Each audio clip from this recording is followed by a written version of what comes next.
Salut tout le monde, excusez ma tête un petit peu bizarre, pas maquillée, etc. Mais aujourd'hui je vais vous parler de mon tie and dye, donc c'est pour ça que je suis pas maquillée, à peine coiffée et avec un haut tout pourri, parce qu'on va faire une coloration. Donc on m'a posé beaucoup de questions sur mon tie and dye, sur où j'étais allée, comment j'avais fait, etc. Donc je me suis dit que ça a été une bonne occasion, vu qu'il faut que je le refasse, de vous faire une vidéo pour vous en parler. Donc le tie and dye je l'ai fait toute seule chez moi dans ma salle de bain grâce aux produits L'Oréal, les préférences, les ombrés. Donc moi j'ai pris le numéro 2, il y a 3 teintes, la première je crois que c'est pour les plus clairs et la troisième pour les brunes, ou c'est l'inverse. Donc moi j'ai pris la 2 parce que je suis châtain clair. Et voilà, donc c'est un produit de très bonne qualité, c'est hyper facile de faire un tie and dye avec ça. Ce produit est à peine un peu plus de 10 €, il m'a coûté 11 € et quelques je crois.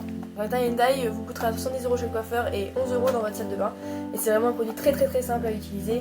Et on peut le faire toute seule, moi je le fais toute seule, pourtant j'ai jamais été très douée pour me faire des colorations moi-même, mais ça c'est très facile à faire. Il y a tout ce qu'il faut pour bien réussir son tie and dye. Donc aujourd'hui je vais vous montrer comment on fait. Avant de préparer la coloration, on va s'occuper de ses cheveux. Donc je les ai préalablement coiffés parce qu'avec mes cheveux frisés c'est une catastrophe. Donc je remets un petit coup de brosse quand même, ce sera plus facile. Il faut vraiment bien que vos cheveux soient démêlés et qu'il n'y ait plus aucun nœud. Ce sera beaucoup plus simple pour appliquer la coloration.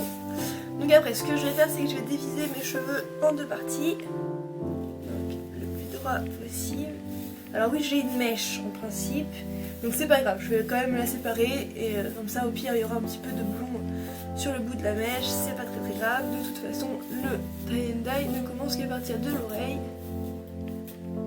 Donc il n'y a aucun souci. Je sépare bien mes cheveux en 2. Hop. Et je vais en faire 2 couettes comme ça. Ça ne va pas se mélanger. Ça je serai prête une fois que ma coloration sera faite. Alors qu'est-ce qui se passe? Hop, une couette. Et 2 couettes. Magnifique. Toujours une tête très mise en valeur quand on fait une coloration, je trouve. Bon voilà, donc mes cheveux sont séparés en 2 et on va passer à la préparation de la coloration. Donc je vais ouvrir la boîte avec vous. Alors, donc nous avons la petite brosse qui va nous servir pour mettre la coloration et donc ne pas louper le tie and dye. Je vous expliquerai ça au moment venu.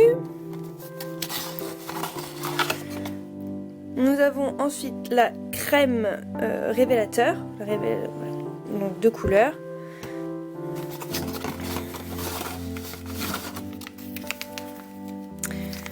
Nous avons la poudre décolorante. Bon, j'ai pas sorti les produits dans l'ordre, mais c'est pas très grave, de toute façon tout va se mélanger. Nous avons le shampoing qu'on utilisera après avoir rincé la coloration pour protéger ses cheveux et les rendre un peu plus doux. Alors bah, bon, tant pis, ça tiendra pas. Alors, pas facile avec une seule main. Ah, les petits gants, donc ça a changé. Parce qu'avant les petits gants n'étaient pas dans une petite pochette, ils étaient avec la notice, donc c'est très bien. Les petits gants. Donc la petite notice d'utilisation, bien évidemment. Et il me manque un produit. Donc la crème éclaircissante. Qui est un petit peu le but de notre tie and dye. Voilà, il a fait le zoom. Nous avons tous nos petits produits. Maintenant, on va passer au mélange. On met les petits gants, on ne sait jamais, c'est mieux. Donc ils sont vraiment hyper agréables à porter, les petits gants pour la coloration, et ils ne sont pas du tout gênants. Je sais que les gants de coloration des fois peuvent être pénibles à porter, mais ceux-là ils sont vraiment top. J'aurais peut-être dû les mettre après, ça va peut-être pas être facile pour ouvrir mes produits. Hop. Donc je sais pas si vous avez remarqué, il y a des petits numéros sur les produits pour vous indiquer ce qu'on met où en fait. Donc on va commencer par la poudre décolorante. Donc on ouvre, il nous faut donc un petit ciseau.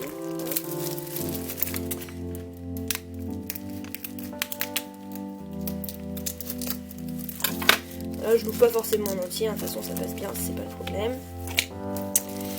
Donc la poudre je vais...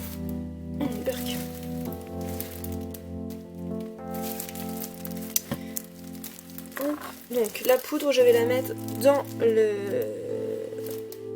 révélateur, dans la crème révélatrice, donc dans le pot numéro 2. Donc je verse bien tout, hein.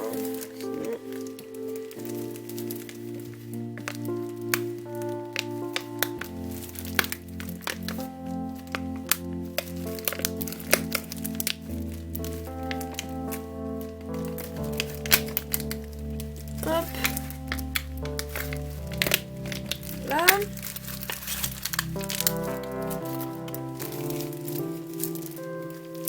Une fois qu'on a mis la poudre décolorante, on va se dépêcher parce qu'elle a pu, on met la crème éclaircissante. Donc pareil, on met tout le tube, hein, bien. Hop.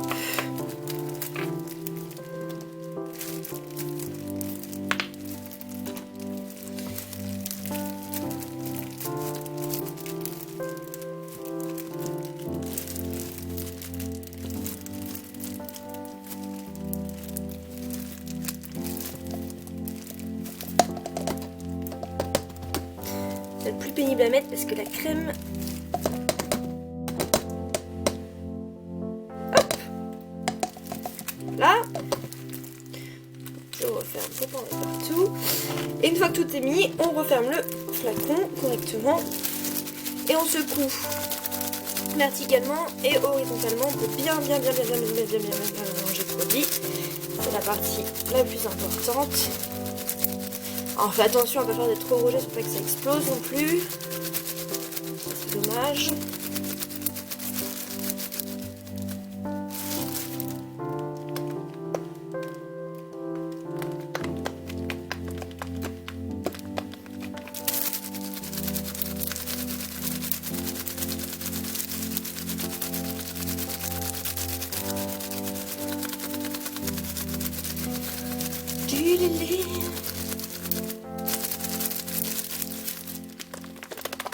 Et une fois qu'on est sûr que c'est bien mélangé, on ouvre le petit capuchon, ici, hop, on va laisser l'air pour pas que ça explose une fois encore. Notre produit est prêt. Je m'excuse pour la luminosité, on est dans ma salle de bain et il n'y a pas de lumière, enfin il n'y a pas de fenêtre, donc du coup j'ai que la lumière, le jaune horrible. Donc on va prendre un des deux côtés, on va enlever le chouchou. Hop, on va regarder à proximité parce qu'on va réattacher les cheveux. Je rebrosse. Parce que mes cheveux ont tendance à s'emmêler très rapidement. Donc je vais couper mes cheveux en deux une nouvelle fois. Je vais prendre ça. Je vais le mettre derrière. Hop hop.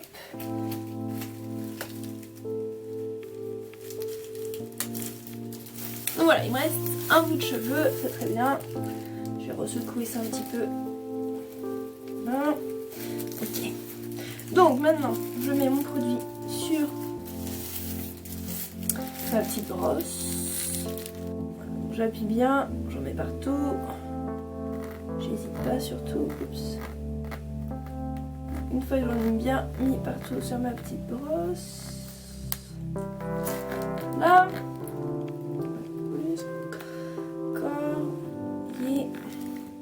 Ok.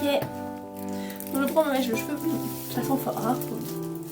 Donc le tie and dye il va partir d'en dessous de mon oreille. D'accord? Ou un petit peu plus bas si vous voulez, c'est comme vous voulez, mais c'est à partir de l'oreille, pas plus haut, vraiment en dessous. Donc je prends ma petite brosse et je vais brosser mes cheveux, donc à peu près à partir de mon oreille, vous voyez, comme ça.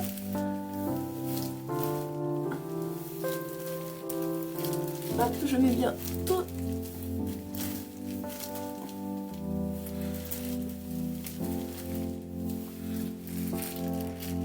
Et je remets de là.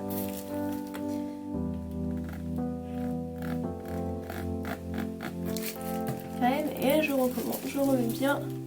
Surtout en haut parce que mes cheveux sont bruns en haut. Ils sont déjà blonds en dessous donc ça va juste les éclaircir. Du coup il faut bien j'en mette en haut. Et vous voyez grâce à cette petite brosse très pratique, ça va pas faire de pâté.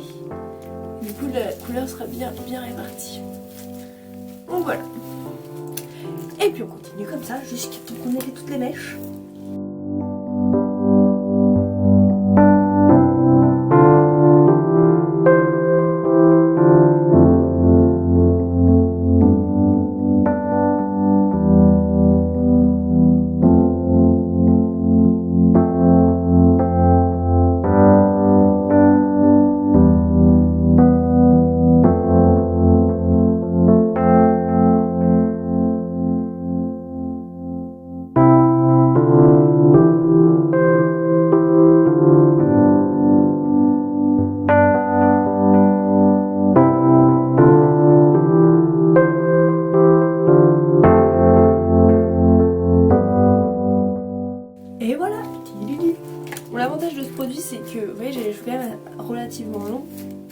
Ils sont pas très épais donc ça. Mais il me reste encore bien la moitié je pense.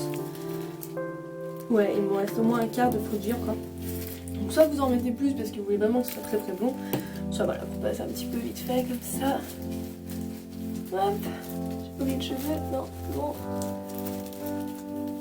On n'a plus qu'à attendre une grosse demi-heure, ça dépend. Ils disent une demi-heure sur le produit si vous voulez un blond à peu près normal. Si vous voulez un blond plus clair, laissez poser un petit peu plus longtemps.